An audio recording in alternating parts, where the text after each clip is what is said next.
Hello, and welcome to this week's episode of the Tiger Schulmann Smithtown podcast. I'm Sensei James Leonelli, owner and head instructor of Tiger Schulmann's here in Smithtown. Before we even get rolling today, I want to ask you guys something I usually ask you at the end. Please do me a favor, guys. Make sure that you guys subscribe to the podcast so you get your new episodes every single Wednesday. You don't miss any. Number two, please make sure that you leave a rate and review wherever you're listening to the podcast. Please, just helps. And most importantly, the most important thing you can do for me is share the podcast to those who you know may not listen to it yet. So I'm back again in my home recording space with a little more food for thought for you. I was listening, I know this might come as a huge shock, but I'm a very avid podcast listener in addition to making podcasts, right? I've been listening to podcasts for years, for a very, very long time. And yesterday I was listening to an interview with John Schnatter of Papa John's, the founder of Papa John's Pizza. And he was talking about the whole experience of building Papa John's, which is, of course, if you're going to talk to Papa John, you ask, how did this all start? You ask the origin story and get from there where everything came from.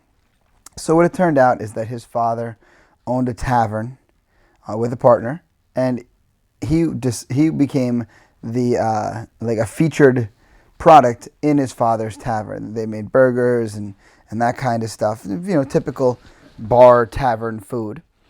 And John had been interested in making pizzas from the time he was in high school, from the time he was a small kid. So he decided right in Dad's tavern there, he'd begin making some pizzas. And they were a hit. They were a hit really, really quick, to the point where they started to overshadow every other menu item on the menu, to the point where it started to become a separate entity within the tavern. Even when the tavern was off hours, they were still producing pizzas for takeout and such. And it became a really, really big hit, to where he decided, hey, maybe I should go out on my own and open my own pizza shop. So he did exactly that. He found an empty, what used to be a KFC in his neighborhood, and he started making pizzas out of there. And he was laughing about how little he knew about business at that point. He's like, I knew a lot about pizza, and I wanted to make a lot of pizza, and I wanted, a tremendous, he had started and seen the success of places like Domino's and those type of things. So he's like, I want a pizza empire like that, which was, of course, his goal. But like I said, he didn't have any of the business acumen to understand how to get there. So to the point where, to finish the story, to the point where he was laughing about, they knew so little about business, him and the people that were working with him in the beginning, that he didn't even have a sign in front of his building. He's like, man, we're not doing as well as I thought we were doing. And then they put a sign up, and magically the business doubled, because that's how little they knew about marketing at that point. So then they didn't even think to put a sign up on the building. But the person who was interviewing him asked, so how soon after opening the first location did you think about opening a second location? And Papa John was like, pretty much the second I turned the lights on in the first location. He said, immediately I was thinking that big. I wanted to be that big. I wanted to be bigger than anything else. And, he's succeeded in his goal, obviously. But he talked about it. He described that whole idea of wanting to be that big, that quickly, like this. He said, as an entrepreneur, what you don't have, what you're always very short on, is patience for your vision. Because you're big on vision, you're short on patience with getting to that vision. So that kind of brings me to the idea that I want to talk about this week, which is the idea of taking that big picture and scaling it and using it to help us. So I think it's a good thing to have big dreams. I think that's a really important thing. I think without big dreams, we're not able to really head where we're going. So the thing that I disagree, not necessarily disagree with, but that I don't want someone to get stuck on is looking only at that big picture, looking only at that big stride, and losing focus on all the steps along the way. Don't get me wrong. If you know where you're headed, if you know where you want to go, where you want to end up, life becomes much, much, much easier if you have a really clear picture. However, if you don't have a very clear picture of where you want to go, I'd like to be successful. What does that mean? It's like when we talked about SMART goals in the past. Where's the specifics? If there's no specifics, it's very difficult for you to try and achieve anything, really, because you're just going to kind of move mundanely in some direction. If there's a course laid out for you, it's much, much easier. The way I like to think about it is, when the destination is clear, the journey is much easier. I'll illustrate this with a GPS example. So, a few years ago, for her entire life, I should say, Mrs. Sensei's great-grandmother, Helen, she lived in Flushing, Queens. And she had this cute little corner property, which is rare in Queens. She had a yard and like flower gardens and stuff like that, and a nice little house and everything. But she lived on this crazy long block. And the thing about this crazy long block was, when you got addresses on this block, for those of you guys unfamiliar with how some Queens addresses work, it's not like we might think of on like a suburban residential street. Like on the street that I live on, the biggest house number is I think 28. And I don't think we even have a 1. I don't think we have anything less than a 10, to be honest. I don't know where the other 10 went. But nonetheless, it's that small. But when we're talking about Helen's house out in Flushing, it was a 5-digit address. It was like 3 digits dash 2 digits. And the thing about it was, Mrs. Sensei had driven there many, many times in her life, but most of the time in the passenger seat as a child. She had driven there so infrequently as an adult that it was hard to remember exactly how to get where she had to get, because she knew, you had to get to this boulevard, and then from there that would take you to here, and blah blah blah. And what didn't help is that the street that Helen lived on was enormous. It was such a long block. So you could get on that street, but Lord knows if you were going to be anywhere near where Helen's house was. You could be in a completely different neck of the woods and still be on the same street as Helen. But nonetheless, what would happen is we'd wind up plugging in some random number that we could think of on the street that Helen lived on, and just kind of hoped for the best, hoped it would get us somewhere close, and we'd be able to figure out our way to meander through the grid and figure out where we needed to go. It took us a long time to be smart enough to take a picture of the address, so we had it on one of our smartphones at all times, so we could remember the house number, because all your GPS apps, they like it a lot better when you're like, this street that's somewhere off of this boulevard that's kind of like down in there a little bit. They don't like that a lot. If you can give them this number house on this street in this town, then it's easy, very easy for them to lay out directions. To that end, it's very much the same when you know exactly where you're headed. When you know exactly what your goals are, when you know what your big picture goal is, it's much easier to set the process. Now, we've talked a great many times about SMART goals. We've talked a great many times about making your plans and that type of thing. But what I want you to really think about is how you use the big picture to influence the small picture, and how important that big picture is. Right? They say that the journey of 1,000 miles begins with the first step, and you should really be focused on that step in front of you. And I'm a big proponent of that as well. I tell people all the time, if you want to lose 20 pounds, you start by losing the first 2. You can't think about pound 20 until you've lost pound 2. But that doesn't mean that you shouldn't keep your sights set on pound 20 as well. If you don't every once in a while look up and think about where it is you'd like to go, how are you going to get there? How are you going to know if you're moving in the same direction? This happens very frequently when people have a career, right? They get so mired in the day-to-day of their career that they forget to step back every now and again, take a deep breath and say, am I headed where I want to go? Am I headed in the direction that I want to be? Am I still going in that right direction? Because every once in a while something happens where, unknowing to you, you make one little direction change. Just one little directional change. And I'm not talking about big either. You just change your course 1 degree.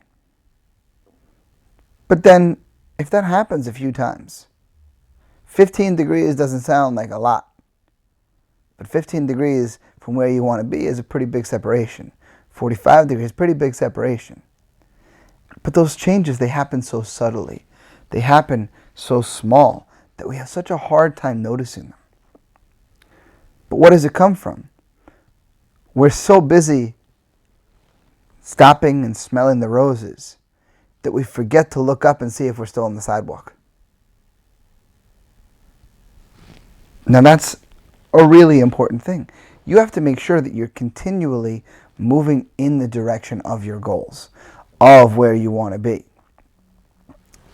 And, obviously we talk so often about martial arts and fitness and these type of things that we certainly want to keep with that same thought of staying focused on fitness and martial arts and all of that. And all of that is very, very related to what we're talking about still, right? It's a little more difficult to kind of lose your course in martial arts because you're generally not doing that completely alone. You usually have an instructor or classmates or so forth that are keeping you on task. But it's pretty easy to happen when it comes to our home-related goals or our fitness-related goals. I remember one time this happened to me, and this is a housing project, but it's a perfect example of what can happen when things like this. We were digging in-ground sprinklers in the backyard, and there was a certain course I wanted to take. I wanted, one of the heads to be at a certain point, and I needed to run, from one head to the other in a straight line, so that way I could maximize the amount of yard that I was getting to, blah, blah, blah, blah, blah. And I got my fence post hole digger, and I was all excited to have another use for it besides digging a new fence. And I started to dig my way forward. And I was digging for a good little while, looking constantly at the next hole in front and the next hole in front and the next hole in front, and kind of keeping my eyes down on my toes and where I was digging the fence post digger in. And at a certain point, I kind of looked over at where I was in the yard, and I was like, shouldn't I be there by now? Shouldn't I be at my end point already? And I looked, and I was like 3 feet over from where I was supposed to be because I didn't constantly step up and check to make sure that I was still headed where I want to go. Now, I shared this quote a while ago, and it's important once again here. If you don't change the path that you're on, you're going to end up where you're headed. Once again, if you don't change the path that you're on, you're going to end up where you're headed. Now, that's fine if you're still going where you want to go. If you're headed where you want to go, take it to the moon. Ride the course 100%. But if it's not working, if you're veered off into a different course, then we got to change the path that we're on. Right? Again, sometimes we get so mired in that right in front of us that we lose the forest because of all the trees that are in front of us. See, the thing is about that big picture, it's so important because from the big picture, you work backwards. The mistake people make when it comes to the big picture is they look at the big picture and they just kind of run at the horizon. They're just kind of like, I want to be there at that big picture place. And they just run headlong in that direction without really thinking about where they're going to put those their feet for each step. But the problem is if you only think about the big picture, if that's the only place you're focused, similarly to if you're only focused on the next step in front of you, you're never getting anywhere, right? It's really hard to make your strides, to get any closer to where you want to be, if you're always simply chasing the horizon.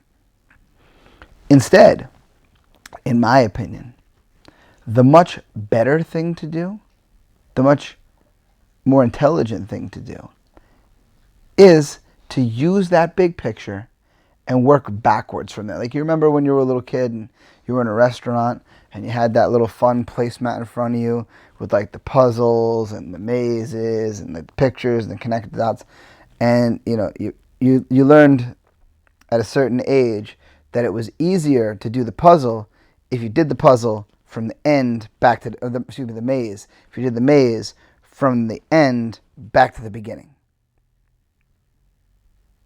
Now, if you think about that and you apply that to this big picture way of thinking, if you think about where you want to be, it's easier then to frame out plans, right? To outline how you want to get from A to B. To take, okay, these are my major steps. Okay, if those are your major steps, then what are the steps that I need to take to get to the first major step? And then from that first major step, what are the steps I need to take to that second major step? And so on, and so on, and so on. And that's really important. But then, once you have the goal, you can then work the plan. And then, once you have the plan, then you can start working the habits. Because if you're thinking about this, like I'm picturing this in my head, as an outline setting. You have your big number one is, X, Y, or Z. Then you have your A underneath it. And then under that A, you have your 1, your 2, your 3. And underneath that, you have another A. Right? So we're all the way out there now. So you're looking at what are the systems that I need to put into place to climb up these steps. That's why I always kind of like the idea of outlines, is outlines literally looked to me like a staircase. So when I do things, oftentimes, I'll bullet point them or I'll outline them so that I can climb the ladder, climb the steps, I should say, literally and figuratively, back towards where I want to go. So by climbing those steps, I'll be able to get closer to where I want to be. I'll be able to close in on that big picture. So again, I first set the big picture goal. Then I set up my steps along the way as to where I want to go. Okay, what are my checkpoints going to be? All right. Then I have to look at, okay, what are my systems that I have to put in place in order to achieve those check mark points along the way? And then, working backwards again, what are the habits I have to create on a daily basis to make those systems work? All right. Like, very recently I was introduced to this cool organizational software that I really like. And it took me a little while, not only to use it, I mean, I'm a big one for lists and for writing things down and for having, checks and double checks and this kind of stuff, because I'm human and I know myself. I was having a great conversation with one of the other senseis who I'm going to be working with at the tournament in December. He's going to be my partner in the ring. And we had a great laugh about, he's like, about how I tend to get things done, right away or so forth. And he goes, yeah, I need people to remind me all the time. I'm like, see, I'm the same way. I know that I need people to remind me all the time. So because I know that about myself, I have to write it down to do it with a due date so I know when. So I'm forced to do it. Otherwise, it'll fall into that reminder category. So nonetheless, I use this organizational software. And I divided my school into all these little lists. And in those lists are sub-lists. And in those sub-lists are even more sub-lists. But I have to have a routine for how I go about checking them. And I have that. I have a daily checklist that I go through to make sure that I'm working all these systems as I should be. To make sure that I'm hitting all of my subsystems. All right? First, I had to kind of set up my framework. I had my framework set up. And then I had to create a system that would force the habits. Okay, did I remember to check this list today? Okay, I did. So then I mark it off. All right, got to check this list today? Okay, mark it off. And I got to work that way throughout my entire system. So that way it became really easy. See, the end goal was having this completely paperless organization system. That's where I wanted to be. And I just worked it backwards. So yes, have that undeniable entrepreneurial mindset of never wanting to give up, of never wanting to be patient, of pushing yourself forward and so forth, of dreaming big. Yes, have the big picture. Because after all, a dream without a goal is just a dream. Right? A goal without a plan is just a goal. A plan without a system is just a plan. And a system without a habit is just a system. We need each of those steps along the way in order to make the whole thing work. So that's all I have for you guys. As always, you can reach me via email, senseileonelli@gmail.com. You can find me on Twitter and Instagram at sensei_Leonelli. On Facebook, I'm Sensei James Leonelli. You can find my school online at tsksmithtown.com. You can find us on Facebook at facebook.com/Tiger Schulmann Smithtown. You can find us on Twitter and Instagram at TSMMA_Smithtown. You can find the podcast on Instagram at TS Smithtown Podcast. You can find more about the Tiger Schulmann's organization as a whole at tsk.com. Please make sure you remember to rate and review, to subscribe, and to share the podcast. And until next time, my friends, I'll see you guys on the map.